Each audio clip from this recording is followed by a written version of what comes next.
BA तृतीय वर्ष के सभी बच्चों को डॉक्टर हेमा देवरानी का नमस्कार। बेटा, हिंदी साहित्य के इतिहास में आधुनिक काल आपके पाठ्यक्रम में है।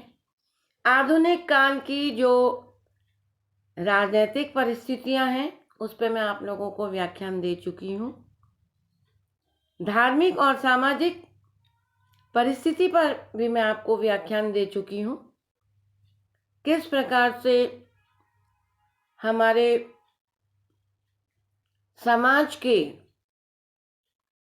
बड़े बड़े महात्माओं, संतों और विचारकों ने ऐसी प्रथाओं को छोड़ने पर बल दिया जो समाज के लिए एक अभिशाप थी। किस प्रकार से आर्य समाज की स्थापना हुई,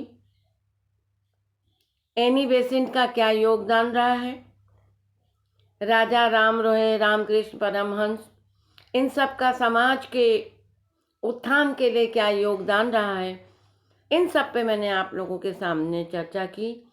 आज जो हम चर्चा करेंगे वो आधुनिक कालीन साहित्य के निर्माण में आर्थिक परिस्थिति यानी आर्थिक पृष्ठभूमि का क्या योगदान रहा है उसके निर्माण में, इस पर चर्चा करेंगे। क्योंकि राजनीतिक, सामाजिक और धार्मिक परिस्थिति का मैं उल्लेख आप लोगों के सामने कर चुकी हूँ।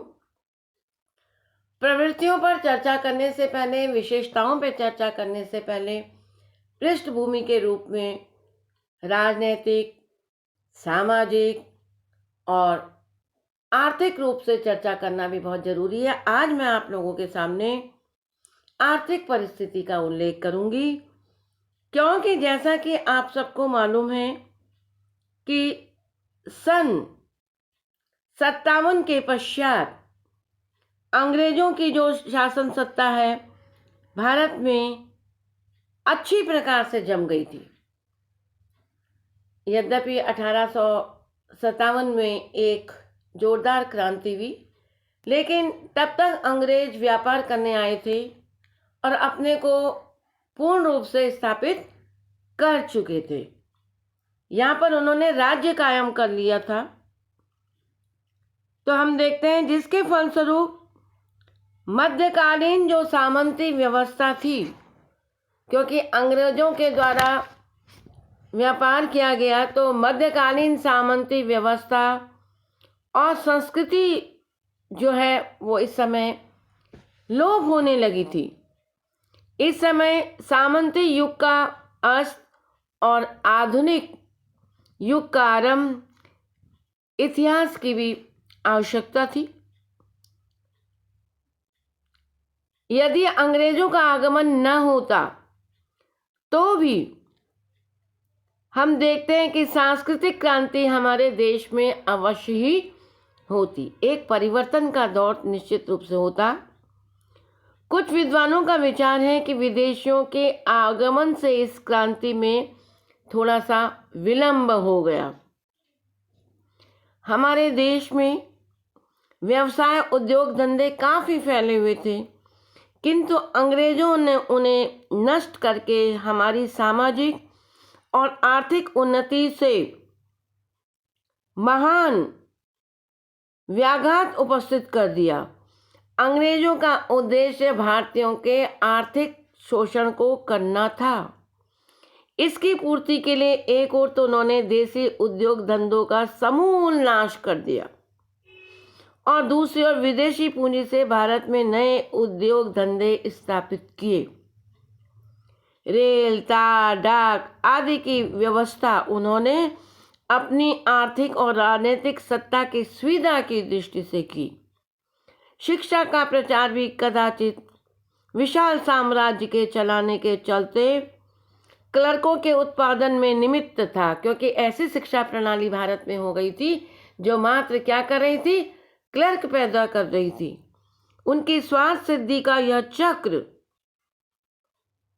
उलटकर उनका ही मर्मछेदी बना महंगाई, अकाल, टैक्स, दरिद्रता भारतेंदु युग की प्रमुख आर्थिक समस्याएं रही हैं,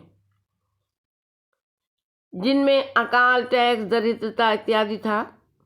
प्रतिध्वनि हमें भारतेंदु काल के कालीन साहित्य में देखने को मिलती हैं, जहाँ पर वो अंधेर नगरी चौपट राजा में कहते हैं ना, सारा टैक्स हजम कर जाते।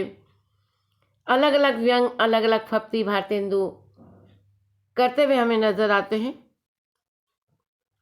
यही कारण है कांग्रेस से राजनीतिक स्वाधीनता के साथ धार्मिक स्वतंत्रता की भी इस समय मांग होने लगी। 1857 की क्रांति के उपरांत अंग्रेजों ने अपने आताइयों को अख्तियार बना दिया और अपने समर्थकों की बड़ी बड़ी जागीरें खड़ी कर जमींदारी प्रथा को भी उन्होंने प्रोत्साहन दिया। कृषक वर्ग पर मालगुजारी का बोझा लाद कर जमींदारों के अत्याचारों को प्रश्रय देकर अंग्रेजों ने किसान को अत्यधिक दीनहीन कर दिया, जो हमारे भारत का नारायण था, दरिद्र बना दिया। प्रथम महायुद्ध के पश्चात कांग्रेस ने विदेशी वस्तुओं के बहिष्कार के द्वारा अंग्रेजों के औद्योगिक नीति तथा आर्थिक शोषण का विरोध किया। मुंशी प्रेमचंद तथा उनके समकालीन साहित्य में इसकी स्पष्ट हमें छाया देखने को मिलती है। रंगभूमि में आप देखें, सूरदास फैक्ट्री लगाने के विरोध में है, इसीलिए वो अपनी ज़मीन में फैक्ट्री लगाने का विरोध करता है कि नशेड़ी इत्यादि सब यहाँ बैठेंगे, जिससे हमारे यहाँ की स्त्रियों पर लांछन लगने की संभावना रहेगी। मुंशी प्रेमचंद तथा समकालीन साहित्य में इसकी स्पष्ट छाया है। किसानों की जो दुर्गति का यदि हम चित्र देखें तो प्रेमचंद जो घटनाएं वहाँ घटित हो रही हैं, प्रेमचंद रूबरू उसको अपने कैनवास में उतारते हुए हमें दृष्टिगोचर होते। द्वितीय महायुद्ध की समाप्ति के पश्चात भारत की विश्वव्यापी महंगाई और बेरोजगारी का शिकार भारत को होना पड़ा था। पूंजीवाद का बोलबाला हो जाने के कारण श्रमिक और कृषक वर्ग शोषण की चक्की में निर्मम पाटों में बुरी तरह पीसे। अंग्रेजों की आर्थिक नीति में कुछ परिवर्तन हुआ। उन्होंने अपने साम्राज्यवादी हितों की सिद्धि के लिए भारत के औद्योगिक उन्नति की, किंतु उसके शोषण से कोई नहीं बच सका। स्वतंत्रता के बाद देश की आर्थिक दशा में कुछ सुधार हुआ। पंचवर्षीय योजनाएं, अन्य व्यवसाय, उद्योग धंधों में प्रचार प्रसार द्वारा राष्ट्र की आर्थिक स्थिति में महत्वपूर्ण परिवर्तन हमें दृष्टिगोचर होने लगा। तो बेटा, मैंने आप लोगों को बताया कि किस प्रकार से अंग्रेजों ने भारत की आर्थिक स्थिति का भी पूर्ण रूप से शोषण किया। हम साफ रूप से देख रहे हैं कि किस प्रकार से भारत में उन्होंने अपने राज्य को चलाने के लिए रेल, तार, डाकघर आदि की तो उन्होंने व्यवस्था की, लेकिन भारतीय जो कृषक प्रणाली है उस पर उन्होंने लगाम व्यवस्था शुरू कर दी। किसानों की स्थिति उन्होंने बहुत जीर्ण शीर्ण कर दी। तो सबसे ज़्यादा जीर्णहीन जो किसान है, अंग्रेजों के समय का जो किसान है, उसको प्रेमचंद ने अपने गोदान उपन्यास, रंगभूमि उपन्यास, प्रेमचंद ने इन समस्याओं को, भारत के उस आर्थिक स्थिति को उन्होंने अपने उपन्यासों में उकेरने का प्रयास किया है। इस प्रकार से भारत के स्वतंत्र होने पर पंचशील सिद्धांतों की स्थापना हुई।